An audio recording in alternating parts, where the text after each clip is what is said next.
خازیہ، عتیقہ اور مسفیرہ اپنے گھر کے پچھواڑے دھوپ میں کھیل رہی تھی۔ سب سے بڑی خازیہ 8 سال کی، عتیقہ 6 سال کی اور چھوٹی مسفیرہ صرف 4 سال کی تھی۔ ان کے پاس رنگ برنگے سنگ مرمروں کا ایک ڈبہ تھا۔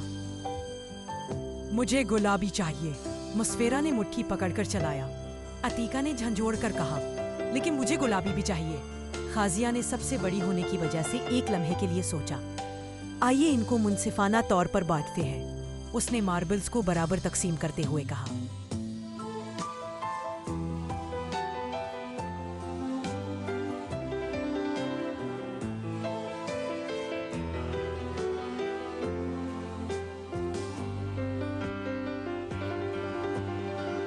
اگلا انہوں نے ہاپنگ گیم کھیلنے کا فیصلہ کیا۔ جو سب سے زیادہ آگے بڑھتا ہے وہ جیت جاتا ہے، خازیہ کا اعلان کیا۔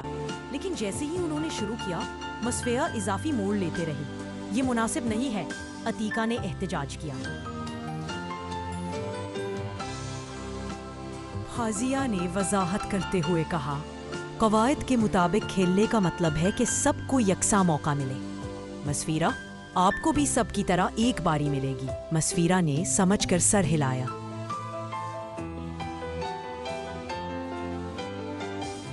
ان کی ماں نے انہیں کچھ تازہ پکی ہوئی کوکیز کے ساتھ اندر بلایا۔ ہمیں کتنے ملتے ہیں؟ عتیقہ نے پرجوش ہو کر پوچھا۔ 3 ان کی ماں مسکرائی۔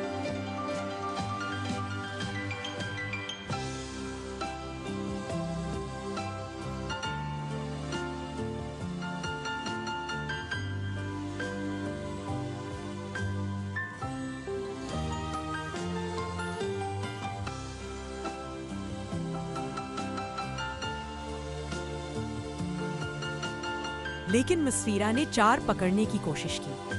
خازیہ نے آہستہ سے اسے روکا۔ یاد رکھو، انصاف کا مطلب ہے کہ سب کو یکساں ملتا ہے۔ آئیے ہر ایک کو 3 لیں۔ بعد میں انہوں نے چھپ چھپانے کا کھیل کھیلا۔ عتیقہ اتنی اچھی طرح چھپ گئی کہ خازیہ اسے ڈھونڈ نہ سکی۔ میں جیت گیا، عتیقہ نے خوشی سے کہا۔ لیکن خازیہ نے مسکرا کر کہا، ہاں تم نے کیا، یہ ٹھیک تھا۔ اگلا گیم ٹیگ تھا۔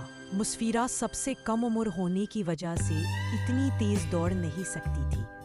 آئیے اسے منصفانہ بنائیں۔ خازیہ نے مشورہ دیا، ہم مسفیرہ کو ایک آغاز دیں گے۔ جیسے ہی سورج غروب ہونے لگا، ان کی ماں نے پکارا، صاف کرنے کا وقت آ گیا ہے۔ خازیہ نے سنگ مرمر اٹھائے، عتیقہ نے پلے میں تہہ کیا اور مسفرہ نے ٹوکری میں کھلونے رکھ دیے۔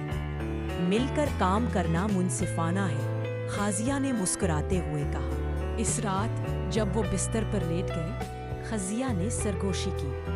انصاف کا مطلب ہے بانٹنا، قواعد کے مطابق کھیلنا اور ایک دوسرے کی مدد کرنا۔ کیا آج ہم سب نے ایسا کیا؟